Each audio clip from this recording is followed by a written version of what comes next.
Assalamualaikum warahmatullahi wabarakatuh. Selamat malam Bapak, Ibu, dan teman-teman sekalian. Kami dari kelompok 6 yang beranggotakan pertama Mas Ayu Sakira, kedua saya sendiri Fitri Alfa Syafita, dan yang ketiga Irham Maulana akan mencoba mempresentasikan hasil penelitian kami yang berjudul Pengaruh Brand Image terhadap minat beli generasi milenial pada produk kosmetika lokal. Untuk penjelasan pertama, langsung saja akan coba saya jelaskan.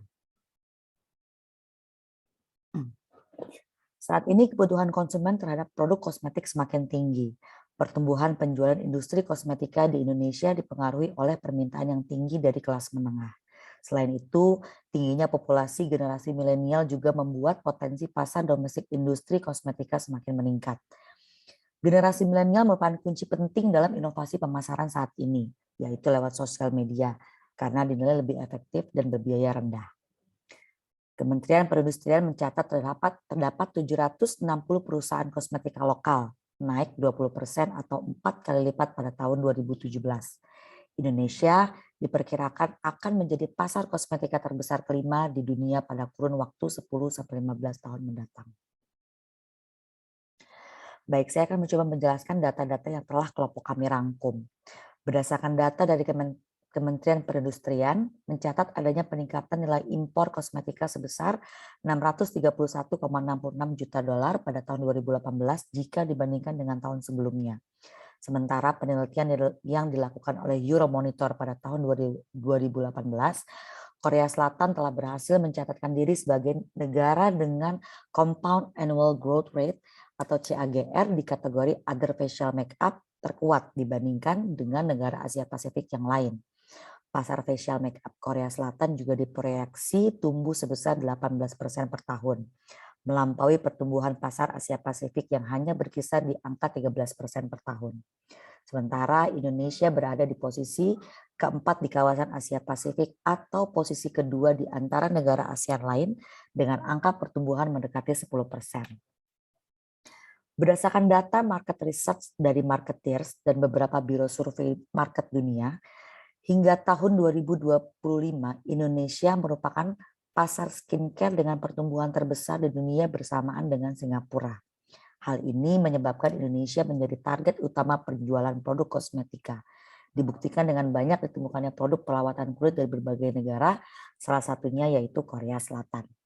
Gelombang Korean Waves atau yang biasa disebut dengan Hallyu merupakan salah satu faktor pendorong meningkatnya pertumbuhan penjualan produk kosmetik mereka. Korea Selatan berhasil memasarkan produk mereka dengan cara membangun dan memperkenalkan citra kecantikan dan budaya Korea Selatan melalui drama televisi hingga musik. Produk kosmetika yang berasal dari Korea Selatan seringkali menggunakan artis-artis atau girl band atau boy band papan atas dari negara mereka untuk menjadi brand ambassador produknya atau melakukan endorsement produk mereka kepada influencer atau beauty enthusiast. Gelombang Hallyu tersebut juga umumnya membuat seseorang menjadi fanatik sehingga memungkinkan minat beli terhadap kosmetika lokal menurun karena adanya keinginan konsumen untuk membeli dan memakai produk yang sama dengan idolanya. Kemudian dari permasalahan tersebut kami mencoba merumuskan masalah yang akan kami coba buktikan di sini adalah membuktikan bagaimana pengaruh brand image terhadap minat beli generasi milenial pada produk kosmetika lokal. Apakah yang dimaksud dengan brand image itu sendiri? Menurut Siswanto, brand image itu sendiri adalah seperangkat keyakinan pada suatu nama, simbol, atau desain dan kesan yang dimiliki seseorang terhadap suatu merek yang diperoleh berdasarkan fakta-fakta yang kemudian menggunakan merek tersebut sebagai pembeda antara satu produk dengan produk yang lain. Sedangkan menurut Ciptono, brand image merupakan suatu kumpulan deskripsi dan keyakinan konsumen terhadap merek tertentu yang digenggam konsumen seperti yang tercermin dalam kumpulan deskripsi atau ingatan konsumen. Sedangkan apa sih minat beli itu sendiri? Minat beli itu sendiri merupakan atau purchase intention menurut Kumala merupakan suatu yang berhubungan dengan rencana konsumen untuk membeli produk atau jasa tertentu, serta berapa banyak unit produk atau jasa yang dibutuhkan pada periode tertentu. Dan minat beli menurut Kotler dan Keller adalah suatu perilaku yang muncul akibat respon terhadap objek yang menunjukkan keinginan konsumen untuk melakukan pembelian. Menurut Suryana dalam bukunya yaitu Kewirausahaan, Pedoman Praktis pada tahun 2011, ada beberapa aspek yang dapat mempengaruhi minat beli seseorang. Di antaranya yaitu yang pertama ada perhatian. Dengan adanya perhatian dari konsumen terhadap suatu produk, barang atau jasa. Kemudian ada ketertarikan. Setelah adanya perhatian, maka akan timbul rasa tertarik dari konsumen. Kemudian disusul oleh yang ketiga adanya keinginan, berlanjut pada perasaan untuk menginginkan atau memiliki suatu produk tersebut. Keyakinan, kemudian yang keempat adalah keyakinan. Kemudian timbul keyakinan pada diri individu terhadap produk tersebut sehingga menimbulkan keputusan atau proses akhir untuk memperolehnya dengan tindakan yang disebut dengan membeli. Selanjutnya, seperti yang bisa kita lihat bersama dari kerangka konseptual di atas, B1 sampai B7 merupakan indikator dari brand image, sedangkan MB1 sampai MB3 merupakan indikator dari minat beli. Maka hipotesis yang bisa diambil adalah H0 merupakan brand image tidak berpengaruh terhadap minat beli generasi milenial pada produk kosmetika lokal, sedangkan H1 brand image berpengaruh positif dan signifikan terhadap minat beli generasi milenial pada produk kosmetika lokal. Selanjutnya akan dilanjutkan penjelasannya oleh teman saya, Mbak Masayu. Silakan Mbak Masayu. Baik, terima kasih Mbak Elva untuk metode penelitian. Dalam penelitian ini, kelompok menggunakan metode kuantitatif, di mana data didapatkan dari sumber primer melalui pengisian kuesioner.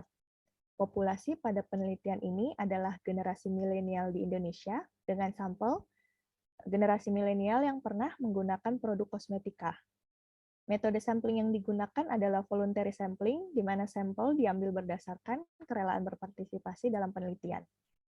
Jumlah sampel dalam penelitian ini ditentukan sebanyak 81 responden. Penentuan ini didasarkan pada pendapat Kerlinger dan Lee bahwa jumlah sampel minimal dalam penelitian kuantitatif adalah 30. Dan pendapat Klein yang menyatakan bahwa ukuran sampel yang kecil tapi representatif jauh lebih baik daripada ukuran sampel yang besar tetapi bias. Data-data diolah menggunakan software SPSS, menggunakan uji regresi linier sederhana, setelah sebelumnya melewati uji asumsi klasik. Next slide, Mbak Elva. Masuk ke dalam analisis data, uji pertama yang dilakukan adalah uji reliabilitas dan validitas. Pada uji reliabilitas dan validitas, seluruh variabel valid dan reliable. Pada uji reliabilitas, hal ini dapat dilihat dari output nilai Cronbach alpha based on standardized item-nya itu bernilai 0,946 lebih besar dari 0,6. Sedangkan pada uji validitas dapat dilihat nilai pada kolom corrected item total correlation-nya seluruh output nilainya lebih besar dari nilai R-table sebesar 0,184. Next slide, Mbak. Lalu untuk uji asumsi klasik yang merupakan uji prasyarat yang dilakukan sebelum melakukan analisis lebih lanjut, data pada penelitian ini telah lulus seluruh uji asumsi klasik. Hal ini dapat kita lihat dari uji-uji yang dilakukan. Uji yang pertama dilakukan itu adalah uji normalitas. Uji normalitas yang digunakan adalah one sample Kolmogorov-Smirnov. Tes yang didapatkan nilai signifikansi sebesar 0,2. Nilai signifikansi di atas 5%, maka dapat disimpulkan data memiliki distribusi normal. Lalu uji autokorelasi didapatkan nilai Durbin-Watson-nya itu 1,749. Nilai D 1,749 lebih besar daripada DU 1,61393 dan D lebih kecil dari 4 min DU 2,33615. Maka tidak ada gejala autokorelasi positif maupun negatif. Untuk uji multikolinearitas didapatkan FIF-nya itu bernilai 1. Variabel penjelas memiliki nilai FIF lebih kecil daripada 0, maka dapat disimpulkan bahwa model regresi ini tidak memiliki masalah multikolinearitas. Lalu selanjutnya uji heteroskedastisitas signifikansinya bernilai 0,719. Probabilitas signifikansinya di atas tingkat kepercayaan 5%, sehingga dapat disimpulkan bahwa model ini tidak mengalami masalah heteroskedastisitas. Next slide, Mbak El. Untuk yang terakhir, uji asumsi klasik terakhir itu adalah uji linearitas dengan didapatkan nilai F hitung sebesar 0,713.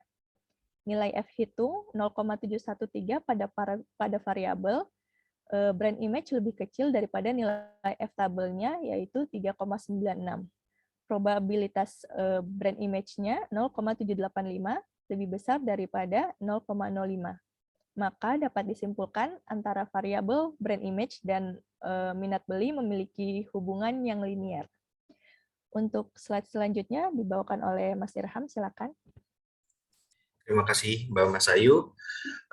Untuk hasil penelitian dan pembahasan selanjutnya, yaitu setelah melalui serangkaian uji asumsi klasik dengan hasil yang tidak ada kendala, maka uji selanjutnya, uji regresi dapat dilakukan. Dalam penelitian ini digunakan uji linear sederhana, di mana didapatkan output sebagai berikut. Terdapat tabel model summary.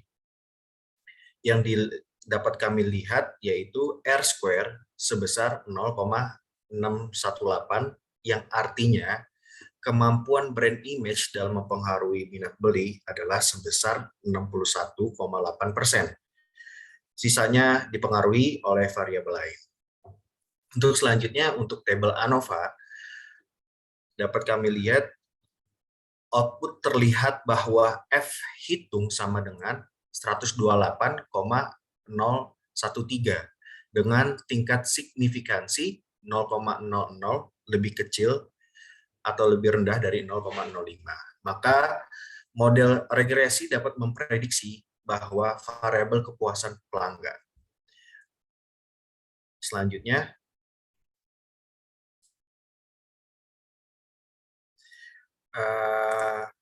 untuk selanjutnya yaitu untuk uji hipotesis. Kita menggunakan uji regresi sederhana pada persamalan linier Y sama dengan A tambah BX, yaitu A sebesar 1,393 ditambah 0,357X. Dari persamaan tersebut dapat diterjemahkan jika tidak ada nilai brand image, maka nilai minat beli adalah 1,393. Koefisien regresi brand image sebesar 0,357 berarti bahwa setiap kenaikan 1000 kali brand image, maka nilai minat beli akan mengalami kenaikan sebesar 357 kali. Setelah itu kami lakukan uji T untuk mengetahui apakah ada pengaruh yang signifikan antara variabel brand image terhadap variabel minat beli. Dalam hipotesisnya H0 tidak ada pengaruh signifikan antara variabel brand image terhadap variabel minat beli. Dan H1 yaitu ada pengaruh signifikan antara variabel brand image terhadap minat beli. Dari output di atas bisa kita ketahui bahwa nilai T hitung sama dengan 11,314 dengan nilai signifikansi 0,00 lebih rendah dari 0,05. Maka H0 ditolak dan H1 yang diterima, yang berarti bahwa ada pengaruh signifikan antara variabel brand image terhadap variabel minat beli. Untuk selanjutnya, untuk kesimpulan dan saran kami dari penelitian ini, yaitu kami menyimpulkan berdasarkan hasil uji-uji di atas menunjukkan bahwa terdapat pengaruh positif dan signifikan antara variabel brand image dan minat beli. Hal ini dapat dibuktikan dari output uji T yang dihasilkan, yaitu nilai T hitung sama dengan 11,314 lebih besar dari T table sama dengan 1,99045 dengan nilai signifikansi 0,00 lebih rendah dari 0,05. hasil uji regresi linear sederhana juga menunjukkan signifikansi sebesar 0,00 lebih rendah dari 0,5 dengan nilai konstanta regresi, yaitu Y sama dengan 1,393 ditambah 0,357X. Sehingga dapat disimpulkan, yaitu H0 ditolak dan H1 yang diterima, yang berarti bahwa terdapat pengaruh yang signifikan dan positif antara brand image atau citra merek terhadap minat beli generasi milenial pada produk kosmetika lokal. Dari hal tersebut dapat disimpulkan bahwa produk kosmetika lokal harus mempertahankan serta meningkatkan indikator-indikator dalam pembentukan brand image agar timbul minat beli dari konsumen dari generasi milenial. Dan saran dari kelompok kami untuk penelitian ini, kami merasa penelitian ini masih terbatas pada variabel brand image dan minat beli. Pada penelitian selanjutnya, untuk peneliti lain diharapkan menggunakan lebih banyak variabel di luar penelitian, maksud kami di luar penelitian ini dalam skala industri. Semakin bervariasi variabel yang diteliti, diharapkan dapat lebih membantu untuk menemukan alternatif solusi dari permasalahan minat beli. Sekian dari kelompok kami untuk penelitian dalam mata kuliah metodologi kuantitatif. Terima kasih.